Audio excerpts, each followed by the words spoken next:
Blessed morning, friends, folks. Today it's 25th. Wow.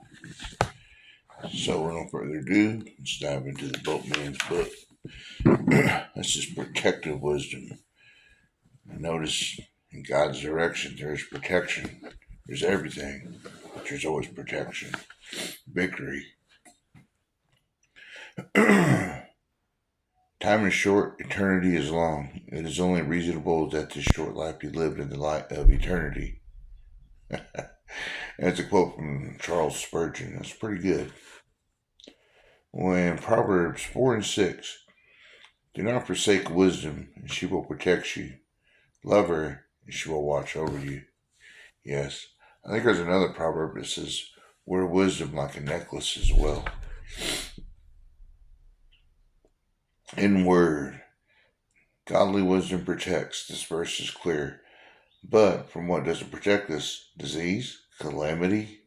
Calamity is another word for trouble. Conflict?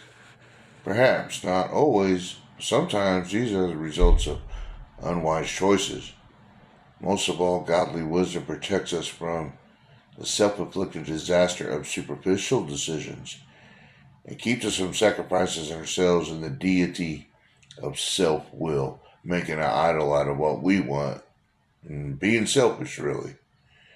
Samson is one of the Bible's most tragic heroes. Man, boy, is he. His weakness was women. Judges 13:16, pride. Dedicated from before his birth to the service of God and endowed with superhuman strength. The man was captive to his own fleeting impulses. This deliverer was bound because he developed an early pattern of satisfying his passing urge at the expense of long-term goals. Lack of wisdom help as a helpless captive, the strongest man on earth. So it is with us. We are called to make life-changing decisions. Whom to marry? Oh, I miss my Annie. I miss Mohe. I wonder now. Looking at a bunch of pictures of her we got on the wall. The girls made that after she crossed the stars. We are called to make life-changing decisions. Whom to marry? What career to pursue at an early age, when we are really equipped to make them. Many have made mindless choices and devastated their future because of a simple lack of wisdom. And wisdom is a quality of having experience, knowledge, and good judgment. In other words, weren't ready yet. Many have made mindless choices and devastated their future because of a simple lack of wisdom. With all the resources of the eternal God at our fingertips, we often decide things with our own finite minds. And as we age, we must make repeated choices that will affect our own lives and the lives of those around us profoundly. The sooner we learn godly wisdom, the safer we will be. Wisdom protects us from futility. Indeed, the conclusion. We're given a very brief moment of time on this planet. But what do we do when we have eternal impact on ourselves and others? What we have on earth and we have in heaven. What we have is God and tablet of our heart. So we can march more than a conqueror. So that just baffles people because we are at great odds and we overcome great adversities that they think, man, I couldn't do that. We must direct everything at our disposal toward an eternal kingdom. Heaven-minded. Without God's wisdom, years are wasted. Amen to that. I wasted 22 years of mine being a drunk. We make self-defeating decisions.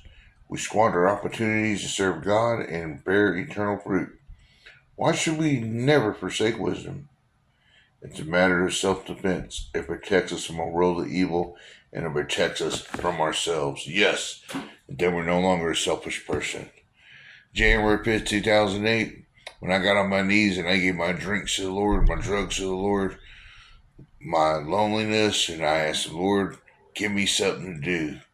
Because when you got time and you're bound by something, you're going to use that time to go serve your selfish desire, which is really going to put you straight to hell if you die in that terrible way and never surrender to the Most High God. But when you surrender to God, You're going to see the scales fall from your eyes and the tactics of the enemy, and you will not return to the stupid mucho machete that got you in trouble in the first place.